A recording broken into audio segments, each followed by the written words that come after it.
Hello guys, here we are. We finally have support to apply a texture on the branches now. For the moment we only have those 5 textures, but it would be fairly easy to extend this list in the future. As you can see, Bark 1 is pretty low resolution, Bark 2 is similar and very low resolution also, but then Bark 3 is a bit better, Bark 4 is strange, and this is Bark 5. The cool thing is you can also control the density of the texture with those two density parameters. So you can increase the number of texture tiling in the U direction, so that's across the section of the tree here.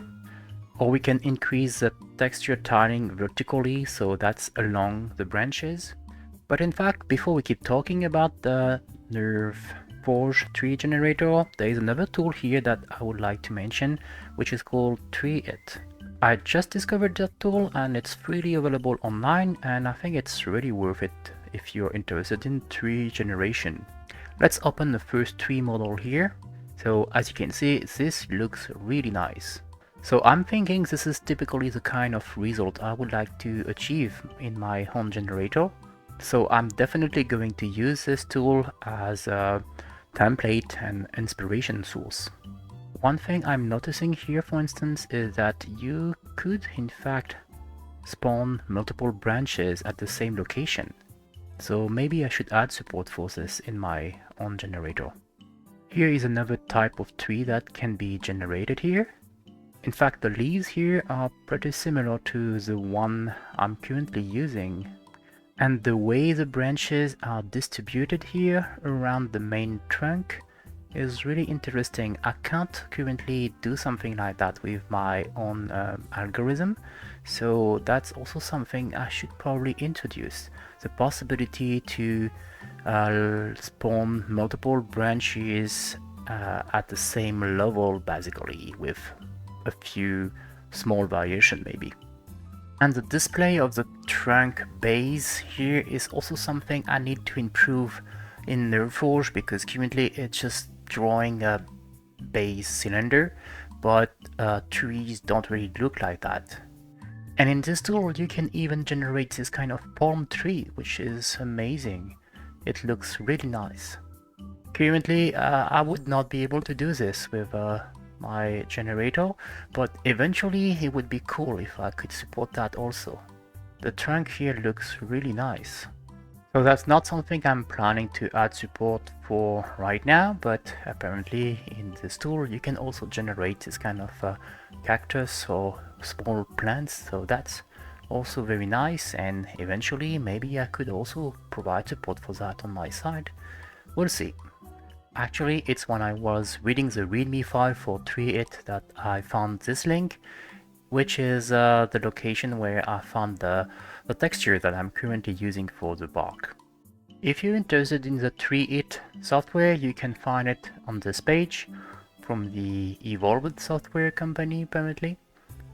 Except that the zip file here is not working anymore. You cannot download that. You can just download the TreeIt executable, or you can find that also on Steam.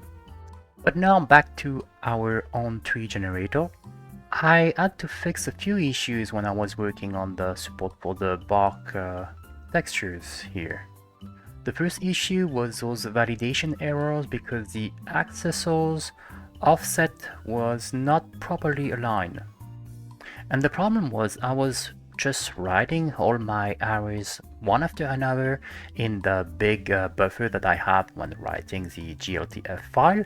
But in fact, if you want to align the accessors properly, you really need to align those sub buffers that you're writing to those 4 bytes every time to ensure that the pointer will be properly aligned. Then I had to fix another issue which took me a bit of time because it was only occurring when I was testing in the WASM version of my application, and this was due to the fact that I was still using this STB texture loading from file path when I was trying to load a JPEG file, and I actually wanted to use this path using this image read function, so I just added those additional extensions. But yeah, not really worth going deeper into this anyway. And so this is basically it for today. Next thing I'm planning to do is to turn those UV coordinate density into per level parameters, because I would like to be able to manipulate them differently on the main trunk and the sub branches.